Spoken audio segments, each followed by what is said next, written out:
Meus irmãos, vamos ler um texto, agora sim a exposição da palavra, João, um versículo apenas, João capítulo 16, o verso é o 33, por favor.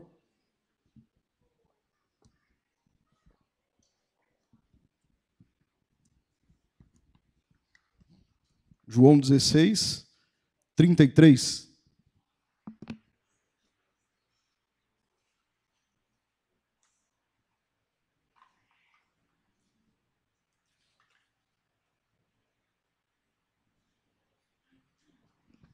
Orientação do Senhor aos nossos corações.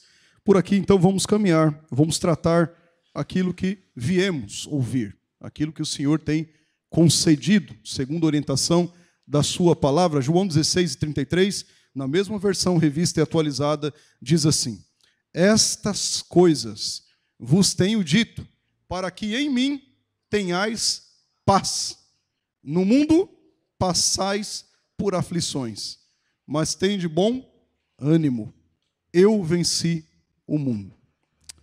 Vamos repetir todos juntos esse mesmo texto do começo, João 16, 33. Estas coisas vos tenho dito, para que em mim tenhais paz.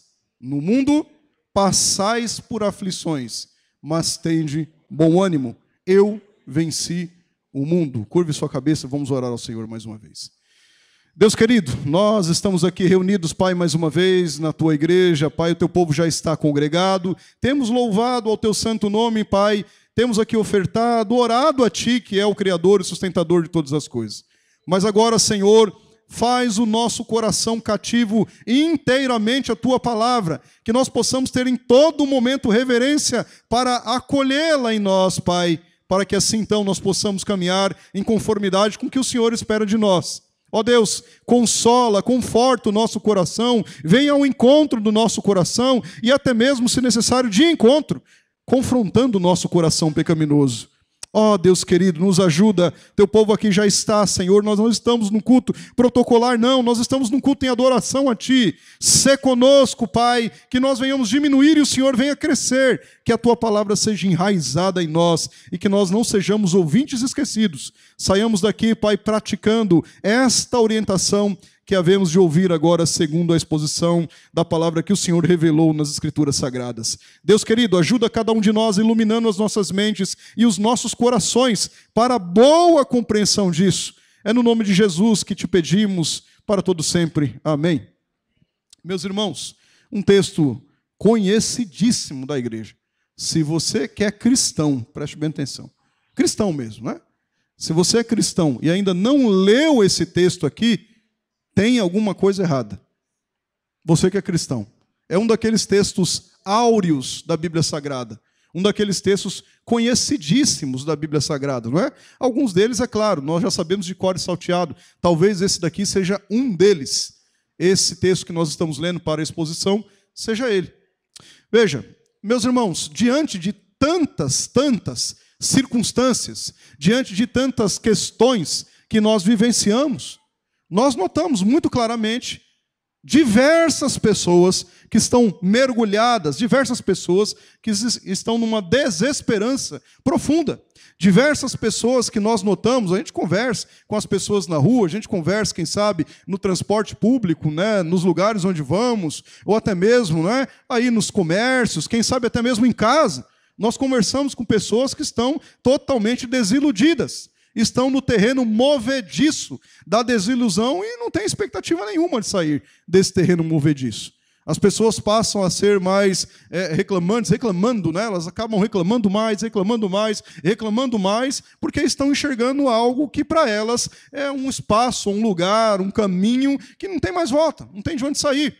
Mas nós notamos ainda muitas dessas pessoas estão aprisionadas em muitas questões. Sejam essas questões sociais, sejam essas questões psicológicas, sejam essas questões históricas até, não é? Daquilo que viveram, de traumas que tiveram no passado, traumas até que do presente, quem sabe, ou até mesmo a incerteza de um futuro, de olhar e falar como é que vai ser esse futuro. Muitos deles vivem esse medo coletivo. Não é? Como nação, como pessoas, como clãs, como famílias, vivem um medo coletivo.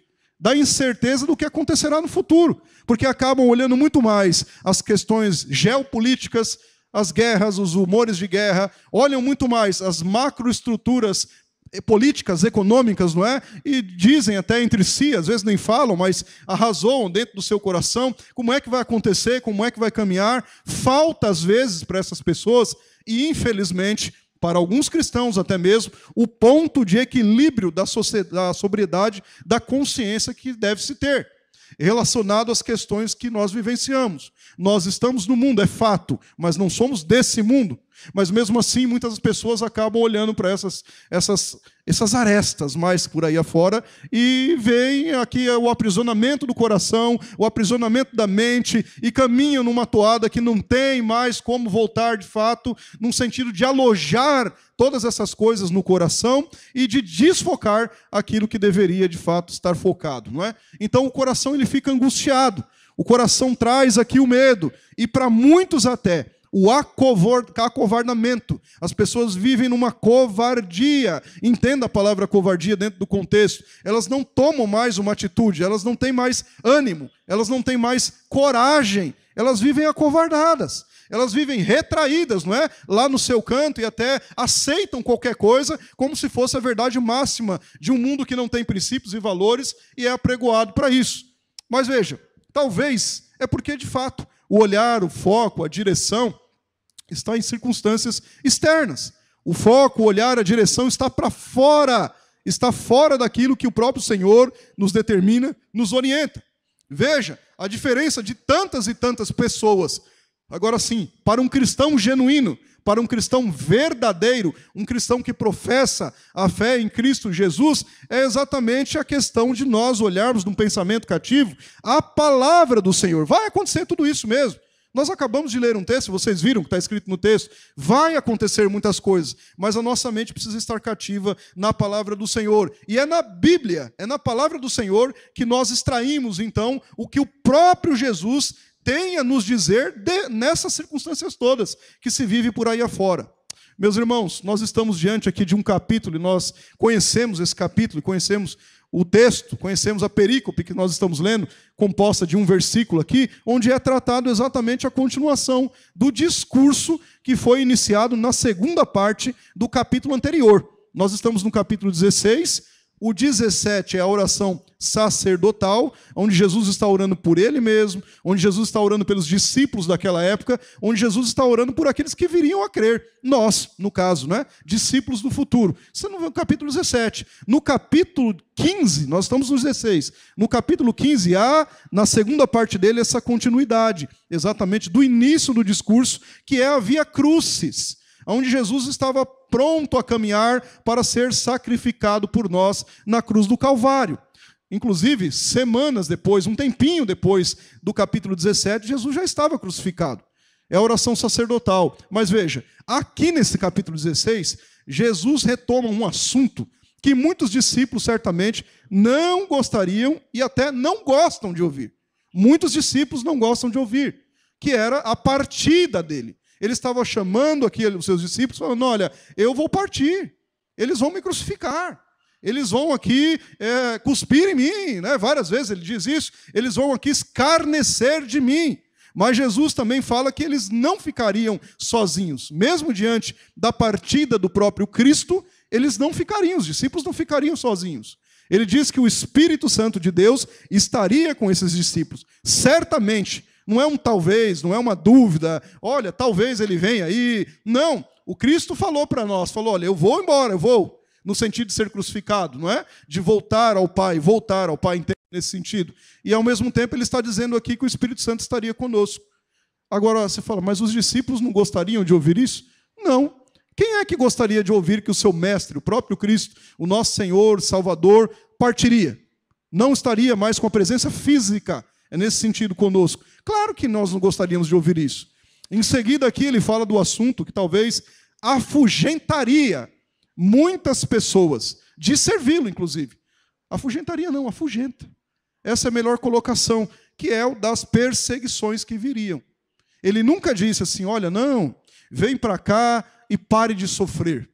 Venha para cá que esse evangelho aqui é de algodão doce, a coisa é boa. Claro que o evangelho é bom, mas nós sofreríamos perseguições. Ele falou muito claramente. Jesus não enganou ninguém, nenhum de nós, não. Se a gente pensa que é simplesmente vir a um culto de domingo, numa igreja, sentar e consumir alguma coisa, isso é ser cristão, estamos redondamente enganados. Creio que os irmãos não fazem isso, mas estou falando do evangelicalismo de forma geral, não é? Em especial aqui no Brasil. Nós sofremos perseguições. Claro, Jesus estava falando, ó, vem cá, eu vou embora, ó, eu vou deixar o Espírito Santo vem, mas vocês vão ser perseguidos. Vocês vão ser mortos. Que bênção, não é? Vocês acham que eles deram um pulo de alegria ao ouvir uma notícia dessa aqui? Vocês vão morrer. Alguns deles, vocês sabem, degolados, alguns deles crucificados, alguns deles, não é? Ao fio de espada, não na degola, mas no corpo inteiro, alguns apedrejados, não é isso? Sim, sofreriam perseguições, sofreriam tribulações, viriam até mesmo a própria morte. Jesus nunca nos enganou acerca disso. Qualquer evangelho diferente do que é pregado na Bíblia é um evangelho anátema, não é um evangelho verdadeiro. Jesus tem bênçãos? Claro que tem. Nós somos alvos disso, nós estamos aqui. Mas nós somos também alvos de tribulação? Sem dúvida nenhuma. Ele está dizendo isso aqui no texto, não é? Ele fala que nós passaríamos por aflições e nós seríamos submetidos a isso. Que notícia boa, hein? Maravilha de notícia que os discípulos ouviram, não é? Então veja, Jesus ele prepara então os seus discípulos exatamente para isso. Ele está preparando os discípulos para isso. Ele está informando que o mundo odiaria os discípulos dele, seja daquela época, os futuros que viriam, né? Nós, no caso, o mundo odiaria. Mundo aqui na significação de princípios e valores espúrios, enganosos, que são contrários à palavra de Deus. O mundo não gosta da gente. Se alguém, não é, tem amizade com o mundo, torna-se naturalmente inimigo de Deus. É o evangelho da cruz do Calvário que diz isso. O mundo não bate, dá tapinha nas nossas costas, não, de um cristão genuíno. Veja bem o que eu estou dizendo.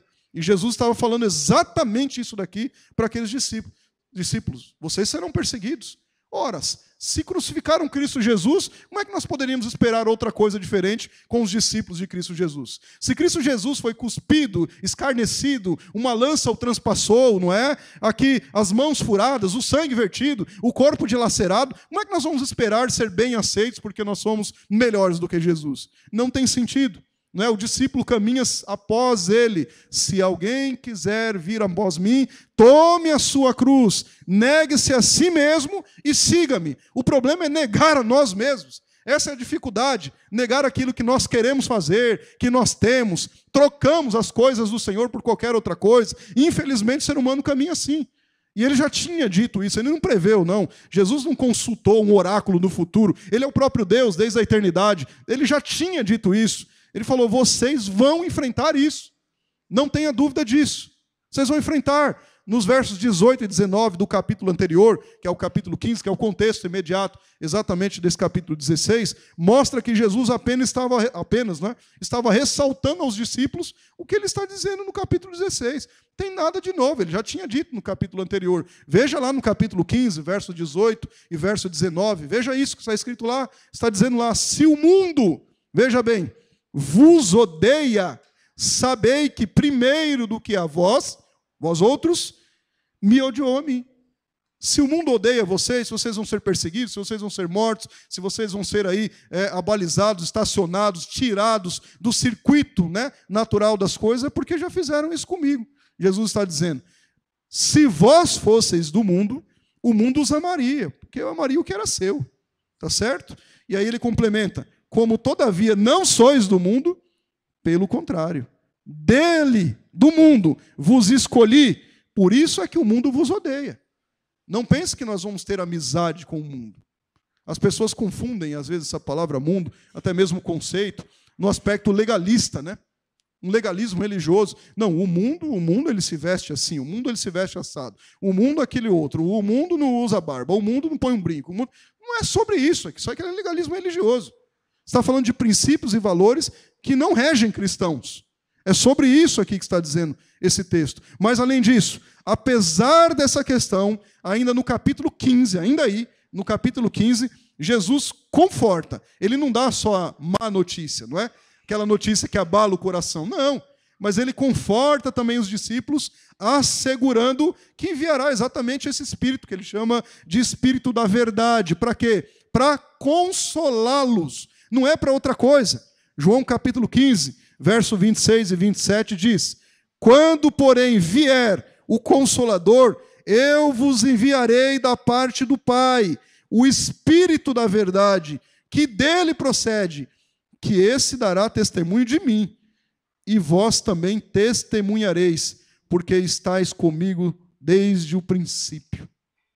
Quando ele volta no capítulo 16, o 15, o 16, o 17, é uma cena. Imagine um filme, é uma cena só. É uma parte de um filme. Preste bem atenção. Quando ele volta no capítulo 16, no final desse discurso, enfim, ele acrescenta que é necessário ele partir para que o Espírito viesse. Capítulo 16, verso 7, ele diz: mas eu vos digo a verdade, não estou enganando vocês. Eu vos digo a verdade, convém que eu vá, porque se eu não for, o Consolador não virá para vós. Se, porém, eu for, eu vou-lo enviarei. Mais ou menos assim, fiquem tranquilos. Vocês não vão ficar órfãos, não. Na oração sacerdotal, 17, no capítulo 17, nós vemos claramente o que Jesus estava falando. É a oração que ele faz por nós: Pai, guarda-os, livra-os de quem? Do mundo. Porque enquanto eu estou aqui, eu estive aqui, eu os guardei. Então agora eu vou retornar para ti, guarda-os, livra-os. É isso que ele está dizendo. E quem é que nos guarda? Quem é que é o selo, o penhor que está em nós, o Consolador, que não é somente Consolador. O Espírito Santo é muito além do que um Consolador. É o Paracletos, é o ajudador, não é? Quem é, senão o Espírito Santo de Deus? É aqui, então, claramente, que indica a continuação da sua obra no mundo. Jesus não finalizou a obra e acabou e está tudo certo. Não, existe uma continuidade. Ele finaliza no sentido de estar consumado a salvação aplicada na cruz do Calvário. Mas as evangelizações, as questões como um todo continuam. Nós somos alvos, inclusive, desse ministério, capacitados pelo Espírito Santo de Deus. Isso claramente indica essa continuação a partir da realização de Cristo Jesus no Cronos, no tempo que nós vivemos. Agora veja, é aqui então que Jesus ele traz aquele bálsamo. É aqui então que ele traz aquele acalento. É aqui então que ele reconforta ou conforta, não é, os corações de uma forma extraordinária e sublime no texto que nós lemos. Ele diz lá: tudo isso aqui vai acontecer, ok? Tudo isso aqui, sem dúvida. Essas coisas vos tenho dito. Eu não vou esconder isso de vocês. O evangelho não é um evangelho que fica escondido ali, não, só a parte boa. O evangelho açucarado, não. Eu não vou esconder isso de vocês. Estas coisas os tenho dito. Mas não é para vocês saírem batendo cabeça aí, não. Não é para vocês se descabelarem, os que têm cabelo, não é? Não é para vocês aí saírem por aí afora negociando princípios e valores ou qualquer outra coisa. Não, não. Essas coisas vos tenho dito para que em mim, não é fora de mim, em mim tenhais paz. É uma paz que você conhece, você sabe, que excede todo entendimento. É uma paz que você tem mesmo em meio às guerras. É uma paz que você tem mesmo diante das tribulações e você está descansado. Você não está conformado, preste bem atenção. Conformado não. A Bíblia mesmo nos diz para não nos conformarmos. Ok? Mas nós estamos em paz. Porque nós já sabemos o final das coisas. Por que é que a gente vai ficar batendo cabeça? Nós já sabemos quem vence no final. Ou não? Sabemos. Essas coisas vos tenho dito para que em mim tenhais paz. Tenham paz. Por quê? Porque no mundo passais ou tereis, depende da sua tradução, aflições. Vocês vão ter? Vão. Mas tem de bom ânimo, porque eu venci o mundo. Tem uma turma que completa o texto, né? Eu venci o mundo e nós também venceremos. Não está escrito isso no texto. Claro que nós vencemos por intermédio de Cristo a vitória final, mas quem venceu foi Cristo. Sobre isso, então, meus irmãos, nós vamos tratar algumas lições objetivas e claras, já dado ao contexto o que se trata, do porquê Jesus estava falando isso. Veja, em primeiro lugar, Jesus ele afirma que nós passaríamos por tribulações, aflições, perseguições, até morte. Passaríamos. Ele está dizendo para nós, em primeiro lugar, que isso é inevitável. Mas você pode fazer o que você quiser. Você pode trabalhar 24 horas no dia. Você pode 24 horas do dia, não é ficar recluso na sua casa. Mas você pode não acompanhar os noticiários. Mas você pode fazer isso, fazer aquilo outro, e mais não sei o quê, e mais não sei o quê. Não importa, você vai passar por aflição. É inevitável, das diversas ordens, inclusive. Não é simplesmente uma aflição externa, pode ser uma aflição interna. Na mente, no coração, na alma. Pode acontecer. Jesus é quem está falando isso. Que nós passaremos, aliás, por aflições, tá certo? Não é um fato novo aqui. Não é algo que você falou, poxa, só comigo, olha, ele deu corda no universo, foi embora e não está nem aí para mim. Não! Todos nós passamos por aflições. Se nós abríssemos aqui para você falar em cima aqui para a igreja, eu acho que esse culto não acabaria, viraria aí 2, 3, 4 semanas de tantas aflições que você já passou e passa. Isso não é algo aqui a gente pode evitar. Vamos por esse outro caminho aqui. Talvez seja até pior, não é? Não. Nós passaremos por aflições. Está dizendo lá, no mundo passais por aflições. Em outras versões, tereis. Terão. Isso é um fato. O fato é que tivemos, temos e teremos aflições. Isso é cíclico, ok? Mesmo cristão, mas eu vi lá num reduto religioso uma placa, pare de sofrer, é porque lá é uma seita. Não prega o evangelho genuíno, ok? Nós não paramos de sofrer, não. Quem disse isso? Não é esse o evangelho de Cristo Jesus, ok? Temos bênçãos? Sem dúvida nenhuma. Temos. Mas sofremos? Sofremos. O chamado ao evangelho, o chamado a ser um cristão, e é Cristo quem chama, é também um chamado ao sofrimento. Não pense que é o contrário disso, não. Esse evangelho coach, esse evangelho de teologia da prosperidade, esse evangelho que é disseminado por aí afora, não é o evangelho de Cristo. Nunca foi e nunca será. Nós temos que colocar o dedo na ferida mesmo. Não é o evangelho de Cristo. É claro que o coração enganoso do homem, ele quer isso, ele quer amaciar o ego, não é? Um amaciante aqui de egos, de autolatria, alguma coisa assim nesse sentido. O ídolo que está no coração, o ser humano quer isso. Ele quer o coração massageado. Mas esse não é o evangelho que transforma, que é pregado por aí afora. Não é o evangelho que nos confronta. Não é o evangelho, não. O evangelho genuíno é esse aqui, ó. Temos bênção? Sem dúvida. Passaremos por aflições? Sem dúvida. Mas no final das contas nós somos vitoriosos. Em Cristo Jesus. Este é o evangelho. Nós tivemos, temos e teremos tribulações, angústias, pressões. Quantos de nós? Pressões imensuráveis.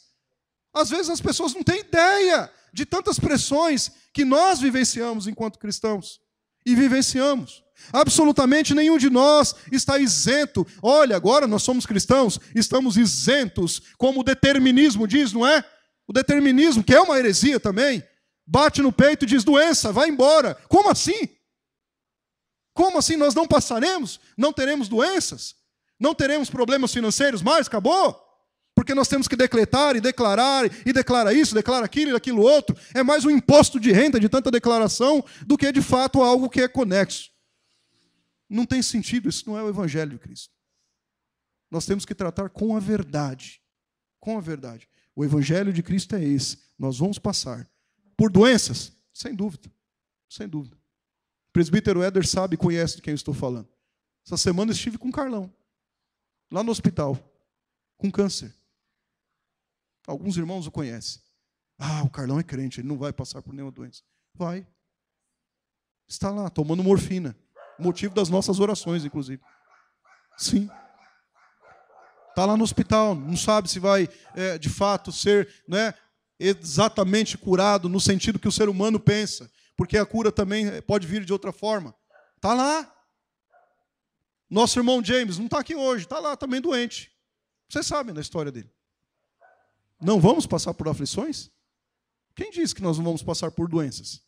Quem disse que nós não vamos passar por problemas econômicos? Não, agora eu sou crente.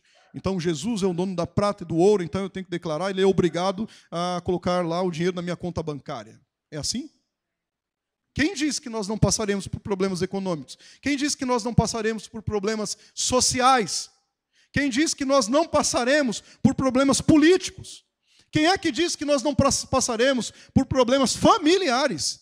Quem diz que nós não passaremos por perseguição? Quem diz isso é outro evangelho. E você já sabe de onde é que surge esse outro evangelho, né? Você já sabe. Não é de Cristo. É anátema. É maldito. Para ser mais pesado mesmo, trazer o português claro, vem do inferno. Esse evangelho. O evangelho de Cristo não é isso. Não é isso. Jesus alertou os discípulos quanto a isso. É um fato. Ele está falando assim, vai acontecer. Não é um talvez. Vai acontecer. O que precisamos entender é que a causa, na verdade, das tribulações, das aflições da vida, se dá devido ao pecado original. Devido ao pecado de Adão e Eva e, consequentemente, o nosso. Se dá por conta disso. Não é? É claro que foi isso que nos destituiu da glória de Deus. Foi isso que nos fez ser mortos em delitos e em pecados. Sim, todos, embora aqui cristãos, não é claro, nós todos, é isso que eu estou dizendo, todos, embora aqui justificados agora, já não vão mais para passos largos ao inferno, porque o ato jurídico de Cristo, a justificação, o tirou de lá, o castigo que nos traz a paz, estava sobre ele, claro. Embora justificados, nós somos alvos disso também. Não pense ao contrário. Não há uma fórmula mágica, não tem uma vara de condão, de pirlim-pim-pim, que a pessoa põe na gente e a gente então acabou. Agora nós não temos mais nenhum problema. Não há um toque aqui de absolutamente algum determinismo que nos faça sair disso. Não vai acontecer, irmãos. Nós passaremos por tribulações. Nós não temos essa ideia de bater no peito, doença, vai embora, não é minha. Ah, conta bancária, apareça dinheiro. Ah, isso daí não é um evangelho de Cristo Jesus. Infelizmente, tem muita gente sendo enganada com isso. Tem muitas pessoas sendo enganadas com isso. Esse tema surge repetidamente. Não é só aqui, não. Repetidamente. Você vê o quanto que isso é necessário. Repetidamente nos discursos finais de Jesus. Ele disse que o mundo odiaria tanto quanto odiou a ele. Nós lemos aí. João 15, verso 18 a 19, ele disse também que as pessoas procurariam matá-los. As pessoas vão procurar nos matar, sim. Nós vivemos ainda uma bolha aqui. Se você acompanha missões, não é, fora aqui do país, principalmente transcultural, está cheio de gente morrendo à torta e à direita, por amor ao evangelho. E pelas causas mais banais que vocês imaginam. O mundo vai nos matar. João capítulo 16, verso 2. Ele disse que o mundo faria com que nós chorássemos. Nós vamos chorar. O mundo vai fazer com que nós lamentemos em tristeza, em angústia. João capítulo 16, verso 20, está escrito lá.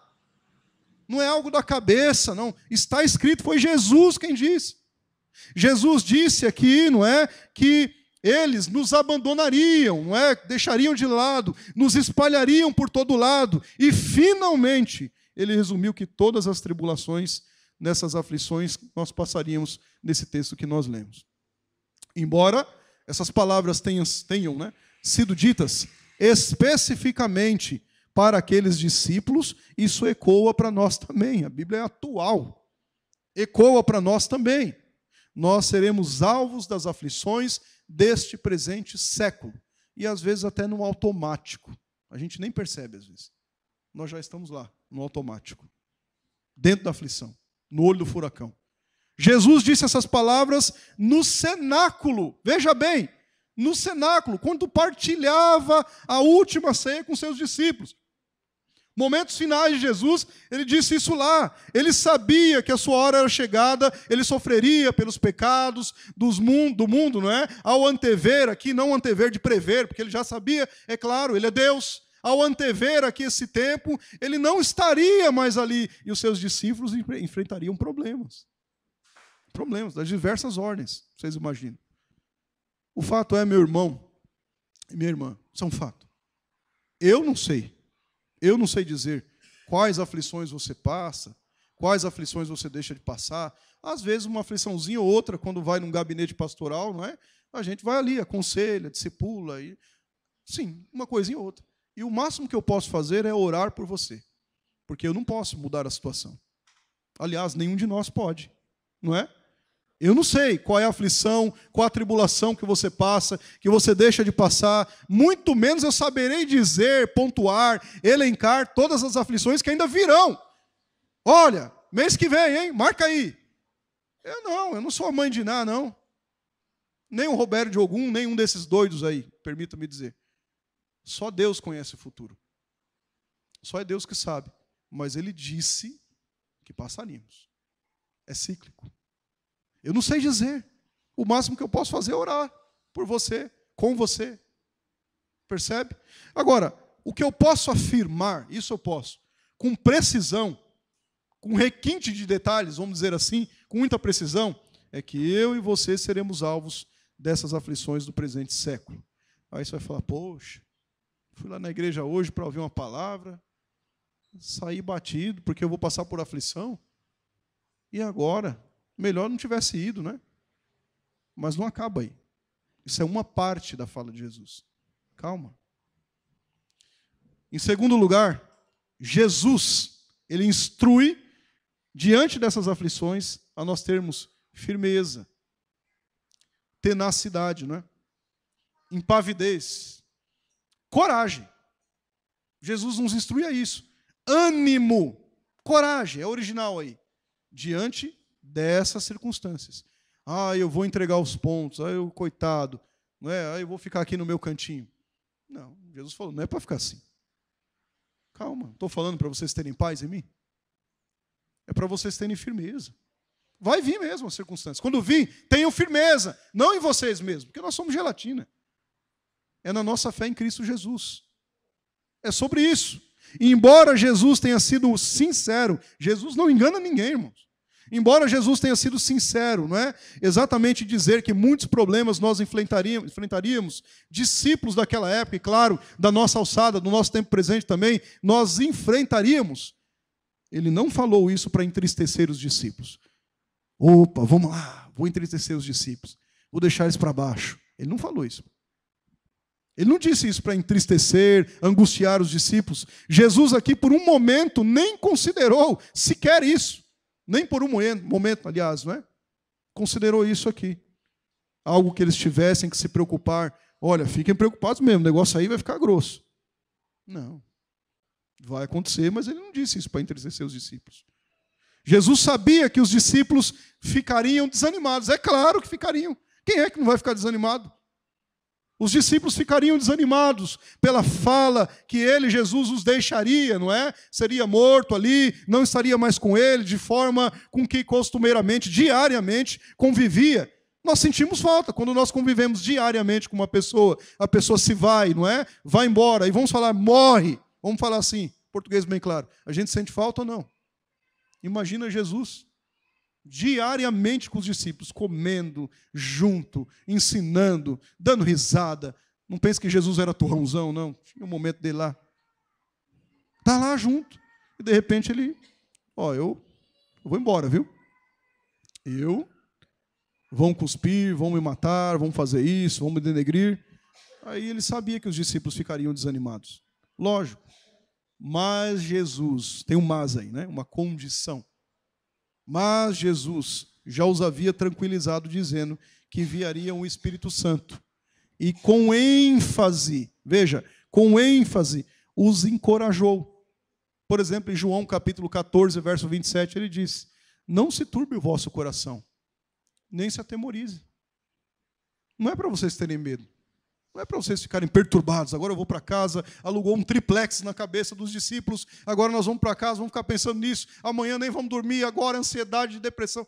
Não. Não se turbe o vosso coração, ele disse.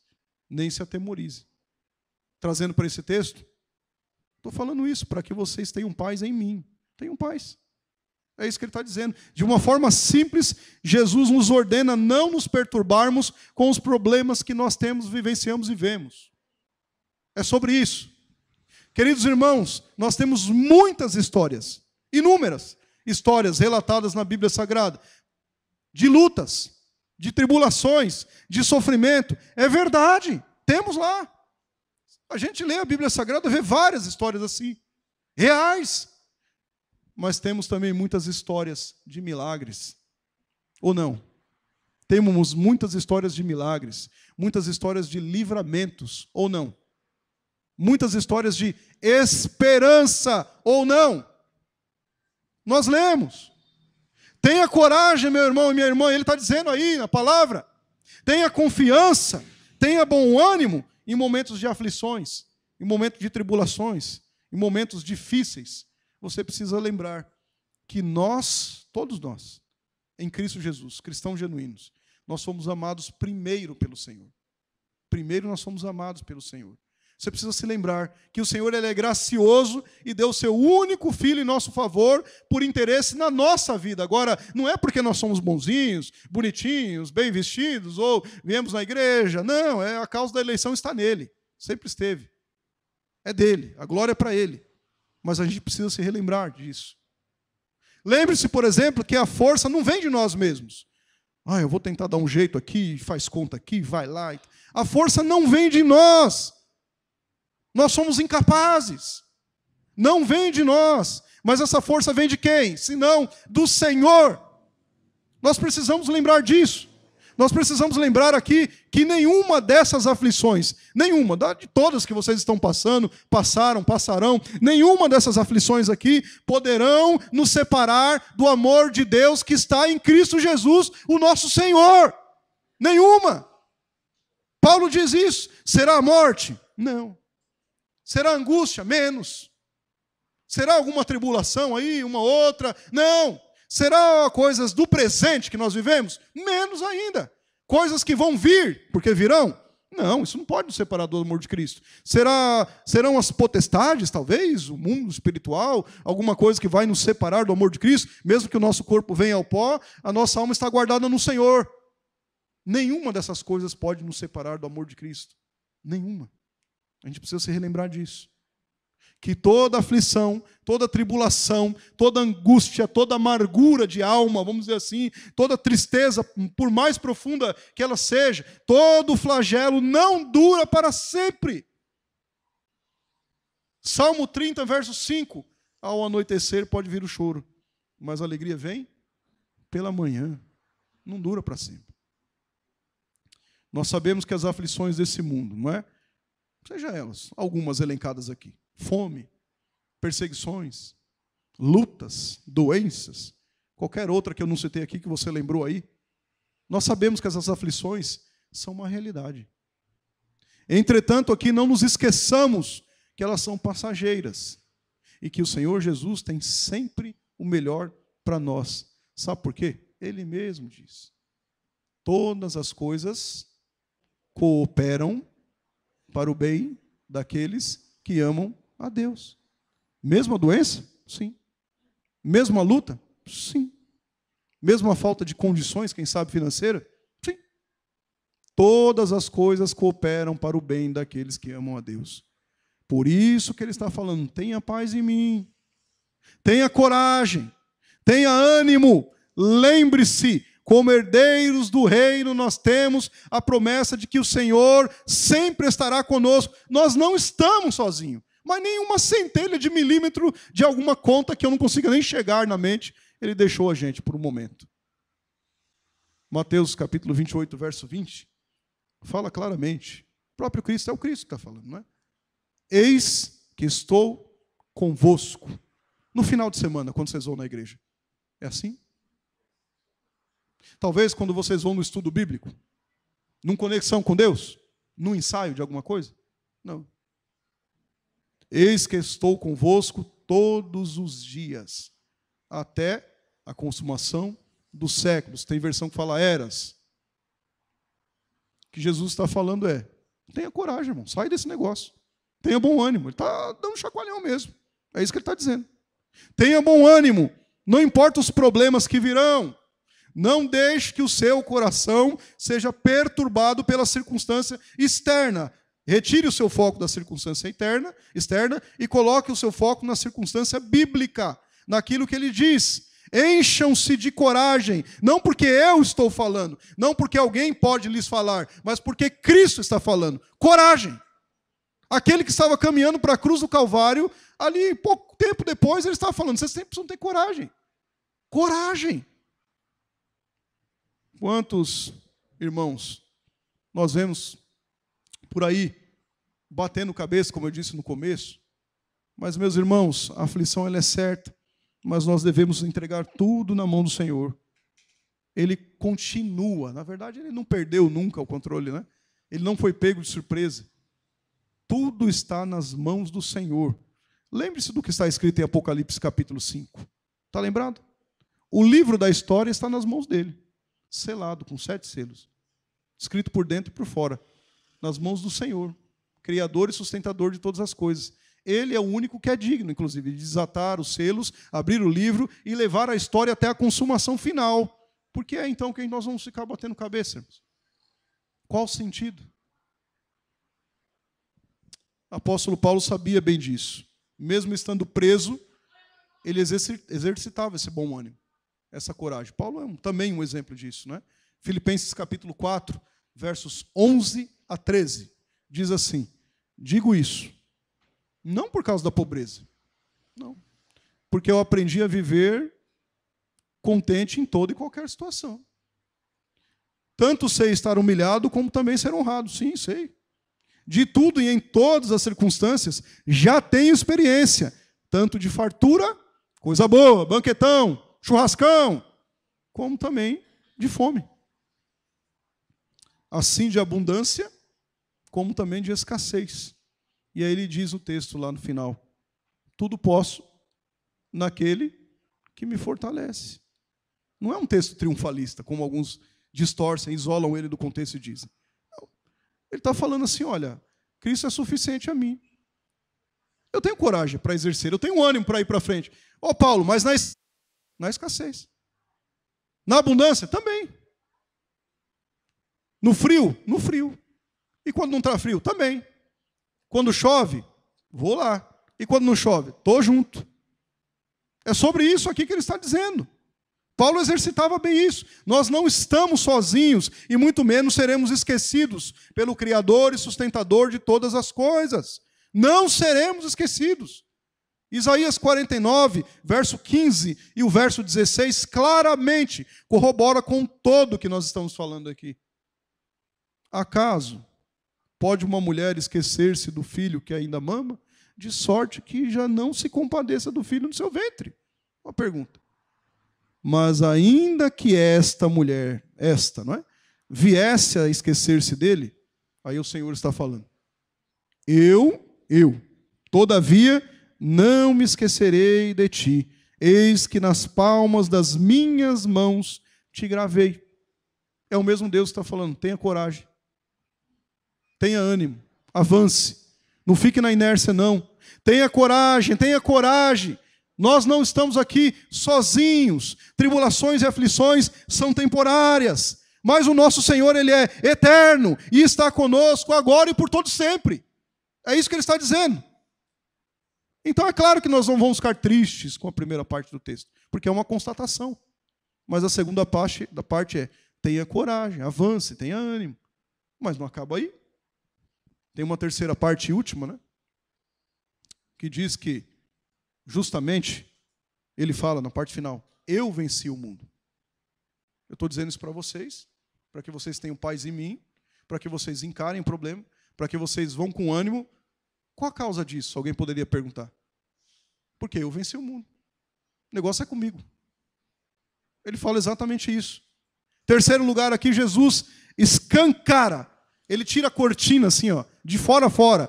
Escancara o motivo, a razão, a causa do porquê que nós devemos ter coragem.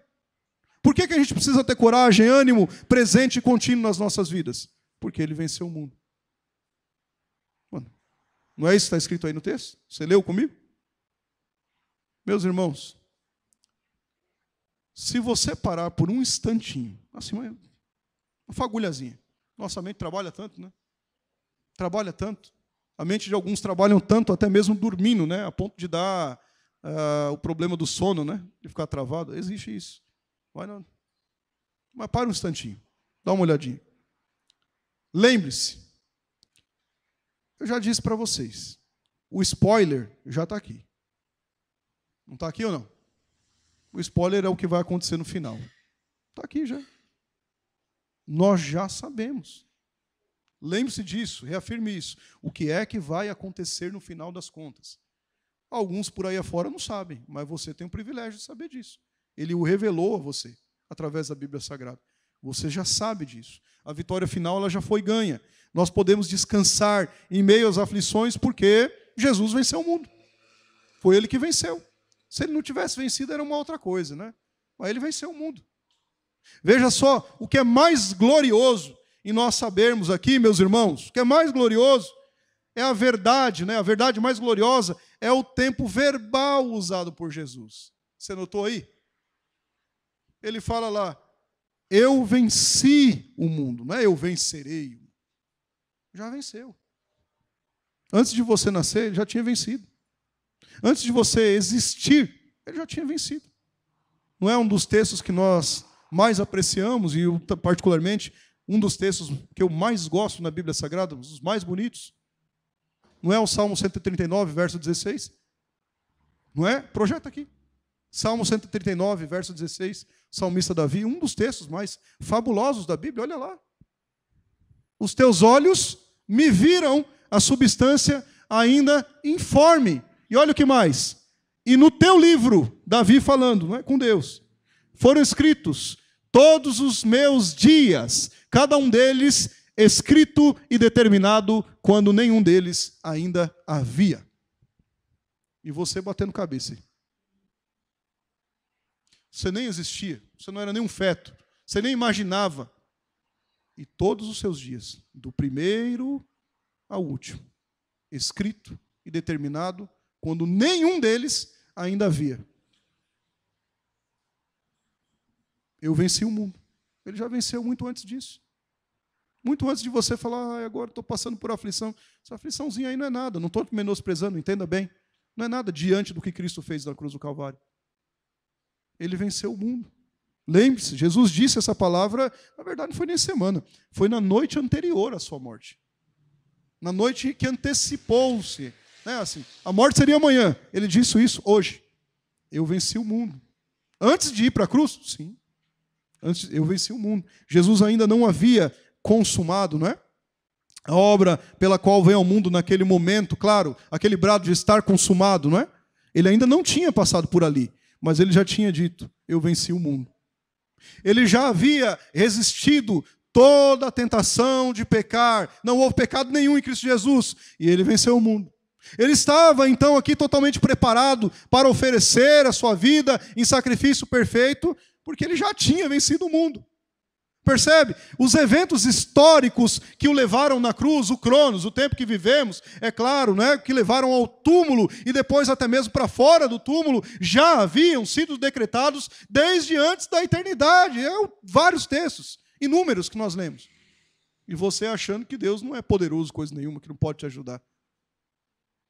Deixa disso, irmãos, tenha coragem. Jesus estava adiante, pela fé, para que em sua promessa, que seria realizada no Cronos, quando ele venceria o mundo, nós já pudéssemos abarcar isso no nosso coração. Jesus, ele venceu o mundo, venceu, ok, sabemos. Mas não foi só o mundo. Jesus venceu a morte. Ele venceu a morte. Jesus pagou o preço por nós, cancelando toda a dívida do pecado. Claro, mas isso não faz com que a gente fique enfiando o pé na jaca o tempo inteiro, pecando o tempo inteiro, dissolutamente, não. Um salvo em Cristo Jesus, ele caminha no processo de santificação. Ele luta contra o pecado. Por quê? Porque Jesus venceu o mundo. Jesus abriu um novo e vivo caminho. Jesus aqui abriu o caminho da salvação. Jesus abriu o caminho da vida eterna para que nós pudéssemos passar por ele, em Cristo e não fora de Cristo. Portanto, aqui se faz mais uma vez a afirmação de que os nossos problemas, eles são apenas temporários. Os nossos problemas são passageiros. A vitória já foi conquistada na cruz pelo nosso Senhor, Salvador e Mestre. Ele venceu o mundo, isso é um fato. E em Cristo nós temos a vida eterna. Não é o que diz João capítulo 3, verso 16?